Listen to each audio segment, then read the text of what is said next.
Hello, good day. Today po is ipapakita ko sa inyo kung paano natin gagamitin itong ating automated 2307. No? So, ito po yung ating template. Yan, para po hindi na tayo mahirapang fill out every time na meron tayong bibig iwi-withheld. So, una po is pupunta po tayo dito sa ating ATC. I-check natin kung nandito ba yung ating ATC.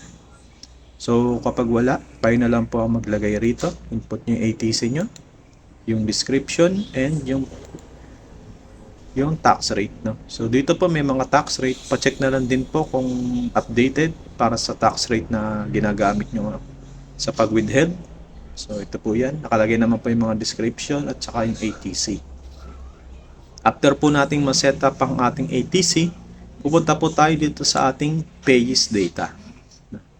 So, ito po yung ating mga pages data. Mag-i-input po tayo. So, ito po yung mga example natin. Nakalagay naman po dyan, no? Yung tin. So, make sure lang po na ang tin natin ay ganito ang format. May dash po siya. Every 3 numbers. Yan. Tapos, last name, first name, and middle initial. So, ganun po yung ano natin. Ayun. Last name, first name, and middle initial. No? So, ano po yung ilalagay natin dito sa ating pages data, address, i-input din po natin yung address ng pages data, complete address, zip code, and foreign address kung meron, tapos email address. No? So, dito nire-require natin yung email address kasi pwede nating masend itong 2307 automated sa email ni pages. No? Para ma-print na din niya agad or kung gusto niya lang ng soft copy. So, after po natin ma-setup dito, pupunta naman tayo dito sa ating data. So, ito na po yung ating pinakang working table. No? So, una po tayo, payers. Kung ikaw yung nagwi-withheld, i-input mo yung pangalan mo rito, yung TIN number mo, ganun din po, separated with dash, zip code, address. Yan po. After po dyan ma-set up, okay na po yan, pwede na po tayong mag-input ng ating mga data. So, dito po meron po tayong identifier column, quarter, year, TIN number, name, ATC, saka yung first month of the quarter, second month of the quarter, and third month of the quarter. Meron din total, rates, and yung total tax withheld. Na? Yan po. Meron din tayo ditong email address. So, mamaya ko po ito papaliwanag. So, focus po muna tayo dito sa ating working table. No? So, meron po tayo ditong identifier. No? So, dapat po ito is chronological. Magkakasunod. No? Kung 1, 2, 3, 4, 5. No? So, ganun lang po. Dapat po magkakasunod itong ating identifier kasi ito po yung identifier natin ng mga para po siyang sales invoice, no, para meron siyang kanya-kanyang number, no, para mapatakbo natin yung system natin ng maayos. So, ganito lang po, input lang natin yung quarter, kagaya dito, quarter 1, pili lang kayo rito. Dito is nilagay ko hanggang 4, pero yun po. Year, ilagay po natin yung year. TIN number ni customer, no? So, kapag pinindot po natin yung TIN number ni customer, wari ito, automatic po magpa-populate yan, no? So, pag pinindot natin, wari ito, yan, automatic po siya mag-change, pati yung email address, kasama po siya dyan. Yan, magpabago po siya. Tapos ito, meron tayo ditong naka-drop down na po yung ATC natin. So, pipili na lang po tayo kung ano yung ATC. Yan, wari ito. Tapos i-input, ito po manual po yun, yung mga puti. Kapag hindi po naka-highlight, ibig sabihin, mag-i-input po tayo dyan. So, example is, 5,000 yung i-withheld natin, ay 5,000 yung binayad natin, no? So, ito. So, automatic din po siya mag-compute, total. Yung rates, automatic din dito. Pati yung total, no? Automatic niyang matototal yan. So, after po natin yan ma-input, yung mga yan, no? So, tapos, ito po pala, kapag dalawa po yung ATC na gagamitin sa customer sa isang example sa first month of the quarter 4, no? So, ang gagawin lang po natin is kokopyahin po natin yung identifier. Ngari ito po si Biminda Luz, is dalawa yung ATC niya dun sa dito sa first month of the quarter. So, gagawin din po natin itong 4. So, quarter 4 2025. Tapos, yung tin din po lagay din po natin dyan para lumabas. Example is may isa siyang magkaiba sila ng ATC. Ito pa.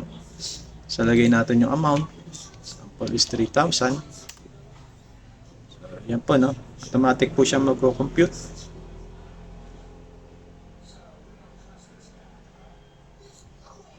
After na po nating ma-set up yan, punta na po tayo dito sa ating, ito naman po yung ating control.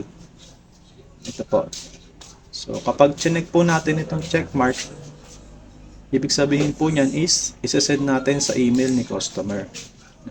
Pag ayaw naman po natin i-check, so leave it as blank lang po. Ganyan lang po. Then after natin itong ma-set up, pwede na tayong mag-generate ng 2307. So dito lang po yan, punta tayo dito sa taas. Nakikita natin itong generate 2307. Click po natin yan. So ito, lalabas din po dito yung generate 2307. Click po natin yan. Then automatic na pong mag-run yung ating automation. Gagawa na po siya ng mga 2307. So may makita po tayo dito yung 2307 link. So dito po siya mapupunta yung mga link ng ating 2307. So ito po. So yan, magpa-prompt naman po siya. Generated na raw yung ating 2307. Then pwede na nating ma-check yung mga nagawa ng ating system, no? So, wait lang natin to. Ito po ay naka-auto-save sa ating G Drive, no? So, dapat marami pong space yung ating Google Drive. So, check natin yung 2307. So, ito po, no? Nagawa na siya. So, zoom lang po natin. So, ito po yung ating 2307. So, kailan nyo po na yung mga info po ng ating pages is nalagay naman po siya ng tama, pati zip code, no? Ito po yung payer information, nalagay din po siya. So yung ATC na pinili natin, naka-auto calculate na din po siya. So dito po, pipirma na lang po kayo. Pwede nyo pong ilagay yung digital sign nyo dyan sa payers. Papapirmahin nyo na lang po si payee.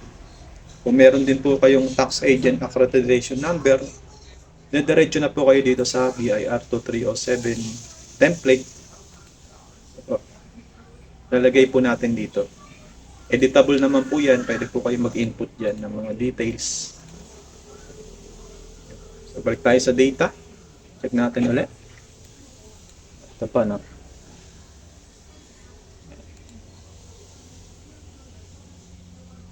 Ito po yung kanina, yung sinasabi ko na kapag dalawa yung ATC ng ating payees, dapat same identifier sila para magsama siya sa isang form, no? So ito po, check natin.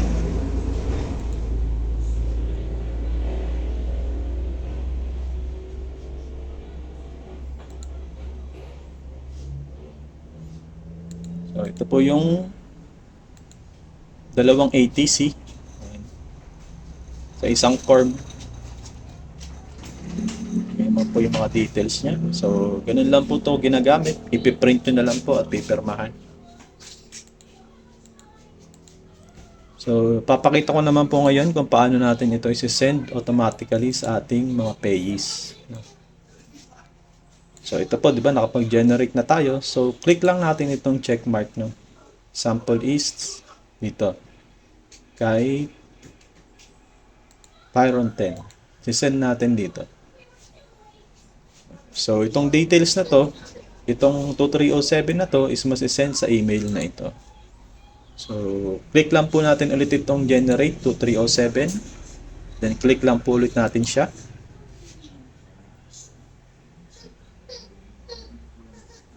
Yan. Okay na po. Send na po. May automated message po dyan na lalabas. Email sent. So, check po natin dun sa ating email. Kung na-email nga ba.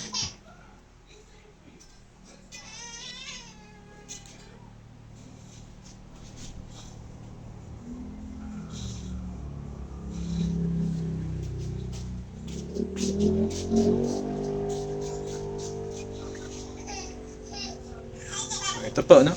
Nag-email na po yung ating 2307, no? So, may message po yan nakalagay. Ayan, dear customer, please find the link to your 2307. So, ito na po yung 2307 natin. Check lang natin. Ito na po. Automated po siya, no? So, hindi tayo gumawa ng email. Nag-check lang tayo, then automated na siyang na-send sa ating payees. So, ganun po tumatakbo yung ating system. Napakadali lang pong gamitin. Napaka-user-friendly. So, hindi na tayo mahihirapan mag-fill out ng ating 2307 data. Dito na lang tayo sa working table natin mag-fill out ng mga details ng ating mga pages. No? Ito yung ating 2307 template. So, ganun lang po. Maraming salamat.